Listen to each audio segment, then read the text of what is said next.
샬롬. 우리 주 예수 그리스도께서 주시는 은혜와 평안이 함께하기를 축복하고 또한 기도합니다.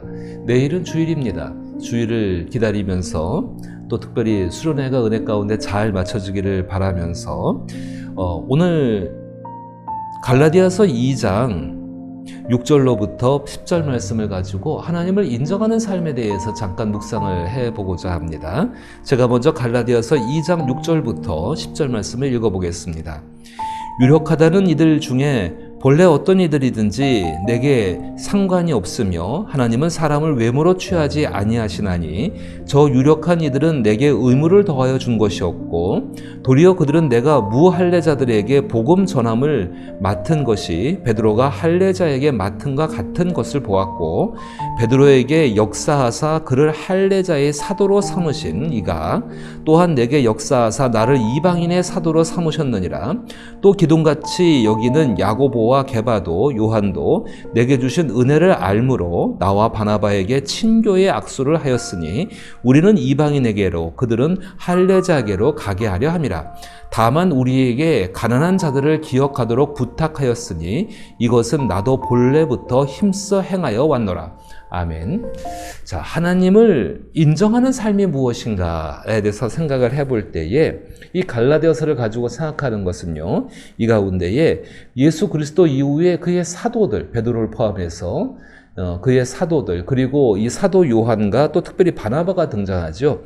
초대교회 가운데 지도자들 중에 하나님을 인정하는 삶이 무엇이었는가를 생각해 볼 수 있기 때문입니다.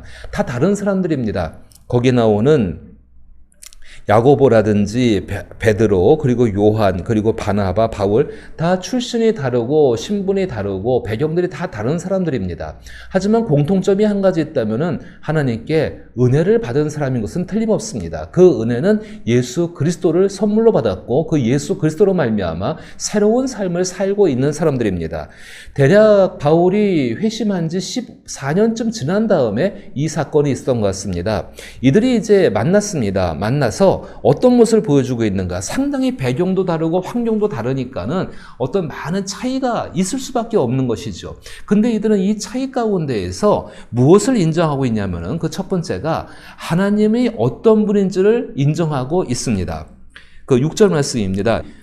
유력하다는 이들 중에 본래 어떤 이들이든지 내게 상관이 없으며 하나님은 사람을 외모로 취하지 아니하시나니 저 유력한 이들은 내게 의무를 더해 준 것이 없고, 이들이 정말 여기 있는 사람들이 초대교회의 지도자들이 하나님을 인정하는 삶을 살았던 사람들이 한 것은 하나님의 성품을 먼저 인정하는 것입니다. 하나님이 어떤 분이라는 것. 분명히 큰 차이가 있을 수 있습니다. 특별히 베드로의 입장이라든지 요한의 입장에서 이 바울을 생각할 때 이 바울은 회심 전에 예수 그리스도를 믿는 사람들을 잡아 죽이려고 다녔던 사람인 것을 그 과거를 잊을 수가 없는 사람입니다.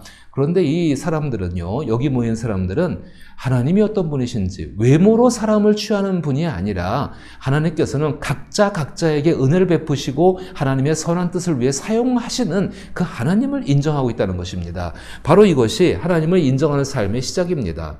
우리도 교회의 삶 가운데 서로 다른 배경들과 환경들을 가지고 있을 수 있습니다. 하지만 우리에게 중요한 것은 하나님께서는 사람을 차별하지 않으시고 그 사람이 섬기는 하나님이 나의 하나님이 되었다는 것을 우리는 인정을 할 수가 있어야 합니다. 두 번째 모습 보게 되니까는요, 7절 말씀에 서로의 역할을 존중하고 있습니다. 도리어 그들은 내가 무할례자에게 복음 전함을 맡은 것이 베드로가 할례자에게 맡은과 같은 것을 보았고 베드로에게 역사하사 그를 할례자의 사도로 삼으신 이가 또한 내게 역사하사 나를 이방인의 사도로 삼으셨느니라. 성령이 맡기신 서로의 역할에 대해서 존중하고 인정해주고 있는 모습을 볼 수가 있는 것입니다. 그렇습니다.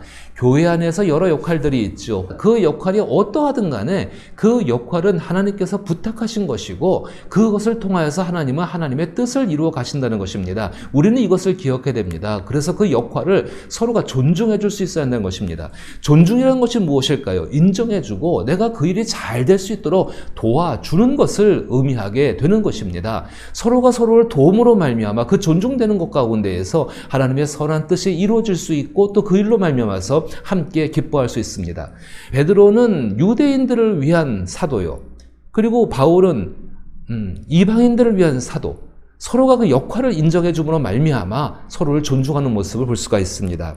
그리고 세 번째 보게 되니까 그들 사이에 사귐이 있다는 것입니다. 9절 말씀 보니까 또 기둥같이 여기는 베드로와 게바와 요한도 내게 주신 은혜를 알므로 나와 바나바에게 친교의 악수를 하였으니 우리는 이방인에게로 그들은 할례자에게로 가게 하려 함이라.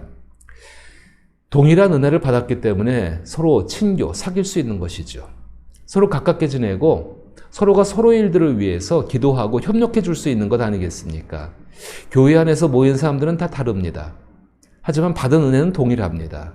그러하기 때문에 서로에게 친교의 악수를 할 수가 있고 그 친교의 악수를 통하여서 하나님의 더 크시고 놀라우신 선한 뜻을 향해서 전념할 수 있는 위로들을 얻게 되는 것이지요. 우리 위더스 교회 안에도 이런 친교들이 더 많아지게 되기를 바랍니다. 정말로 더 바라는 것은 우리 장년과 청년들의 친교적인 모임, 장년들과 청년들이 서로를 존중하고 서로가 맡은 역할들, 그 일들이 무엇이든 간에 그것이 좁게만 교회 하나 생각할 것이 아니라 사회 속에서 그리스도인으로 살아가는 그 삶 가운데 저 사람의 고충은 무엇이구나, 저분의 어려움은 무엇이구나 서로 이해하고 기도하고 서로 협력해 줄 수 있는 그런 모습이 있다고 한다면 바로 그것이 우리 교회를 하나님 나라로 만들어가게 될 줄로 믿는 것입니다. 그리고 가장 중요한 것은 그 받은 바 은혜를 헛되지 않게 하는 삶을 서로가 살아가기에 애썼다는 것입니다. 이것이 바로 하나님을 인정하는 삶입니다. 서로가 각자가 받은 하나님의 은혜, 그 은혜를 헛되지 않게 하는 삶, 바로 그것이 10절입니다. 다만 우리에게 가난한 자들을 기억하도록 부탁하였으니 이것은 나도 본래부터 힘써 행하여 왔노라.